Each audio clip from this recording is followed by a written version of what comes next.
Olá, vamos estudar os princípios do processo penal.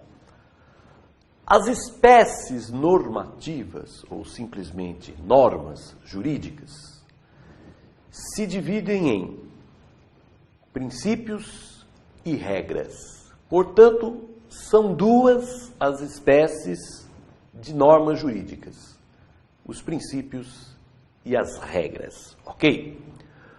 Os princípios são as normas jurídicas que organizam o sistema e lhe estabelece os fins. Então, os princípios, eles organizam o sistema e estabelecem as finalidades, os fins a serem atingidos, ok? Então, os princípios são normas dotadas de uma abstração maior. Ok? Os princípios, eles constam na Constituição Federal, em especial no artigo 5º, né? Tem uma gama enorme de princípios do processo penal. Constam na lei, em tratados internacionais, principalmente o Pacto de São José da Costa Rica. E também temos os princípios implícitos, são aqueles que decorrem do sistema. Portanto, os princípios, eles constam na Constituição, artigo 5º, na lei, em tratados e também constam implicitamente. Ok? E as regras? O que são as regras?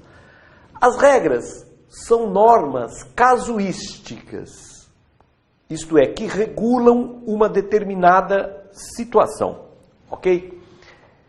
Então, as regras são normas casuísticas, ou seja, que regulam determinada situação. Exemplo, artigo 396 do Código de Processo Penal, que diz o prazo para a defesa apresentar a resposta à acusação é de 10 dias. Então, o prazo para responder à acusação, a defesa tem o prazo de 10 dias. Ok? Isso é uma regra.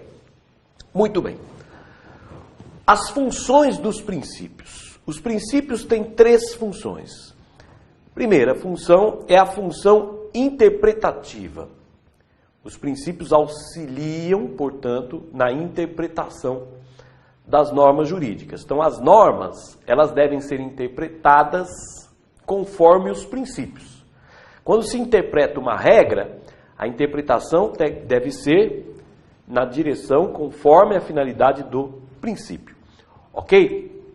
Então aqui o princípio, ele tem aqui uma eficácia indireta, porque ele auxilia na interpretação das regras. Segunda função é a função integrativa. Suprir as lacunas da lei. Quando a lei não regula uma determinada situação, esta situação pode ser regulada diretamente por um princípio. É a eficácia direta do princípio. Eficácia direta significa aplicar diretamente o princípio ao caso não regulado por lei. Então, a função integrativa seria a aplicação direta do princípio ao caso não regulado por lei. E a terceira função do princípio é a função bloqueadora.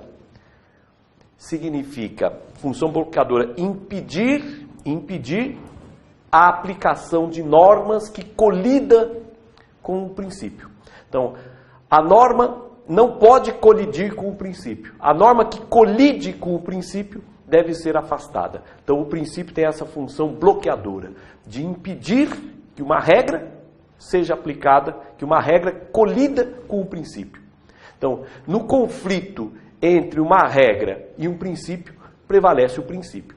Essa função bloqueadora consta expressamente no Código de Processo Civil, no artigo 489, parágrafo 2º do Código de Processo Civil, que por analogia deve ser aplicado também ao Código de Processo Penal. Portanto, uma regra que colida com o princípio, a regra deve ser afastada, deve prevalecer o princípio.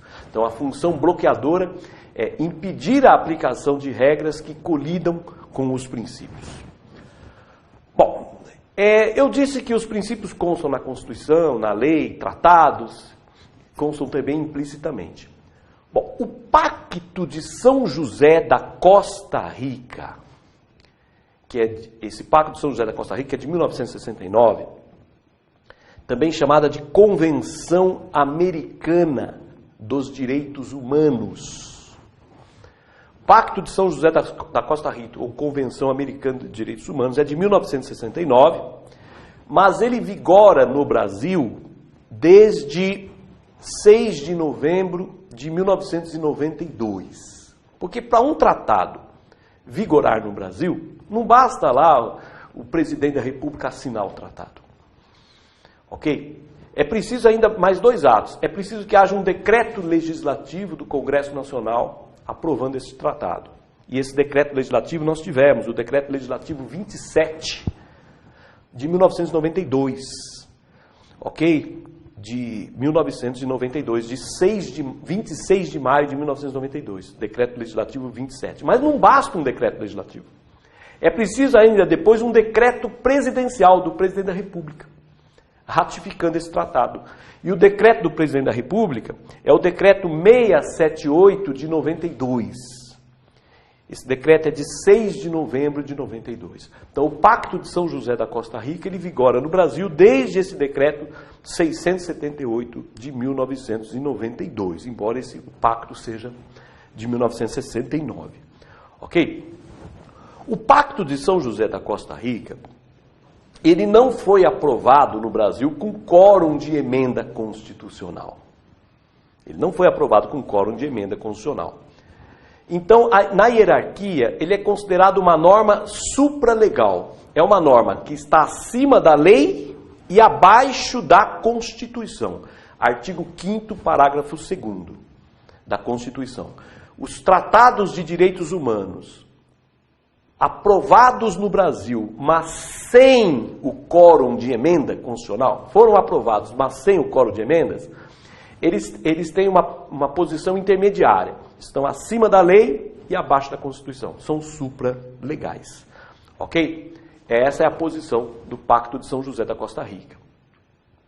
Já os tratados de direitos humanos aprovados no Brasil com quórum de emenda constitucional, que é aquele quórum de 3/5 em 2 turnos, tratados de direitos humanos aprovado com quórum de emenda constitucional, isto é, 3/5 em 2 turnos, tem status de norma constitucional, tem a mesma força de emenda constitucional.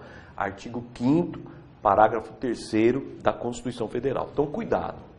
Nem todo tratado de direito humano tem força de Constituição. O Tratado de Direitos Humanos aprovado com quórum de emenda constitucional, 2 turnos de 3/5, tem validade de emenda constitucional. Agora, aprovado sem o quórum de emendas, daí ele é supralegal, está acima da lei e abaixo da Constituição. É o que ocorre com o Pacto de São José da Costa Rica, isso já foi decidido pelo Supremo Tribunal Federal. Ok? O artigo 5º, parágrafo 5º o parágrafo 4º do artigo 5º da Constituição Federal tem uma norma importante, que ele diz que o Brasil se submete à jurisdição do Tribunal Penal Internacional. Então, o Brasil se submete à jurisdição do Tribunal Penal Internacional. Isso é importante porque as decisões do Tribunal Penal Internacional, elas são obrigatórias, evidentemente, para o caso concreto. Evidente. Mas o que se decide nesse tribunal, ele tem uma diretriz hermenêutica, no sentido de influenciar a interpretação aqui do nosso ordenamento jurídico. Então, o Código de Processo Penal também deve ser interpretado conforme as decisões do Tribunal Penal Internacional. Então, essas decisões são importantes, porque servem de diretrizes, vamos dizer assim, para a interpretação do direito interno, que é o direito brasileiro.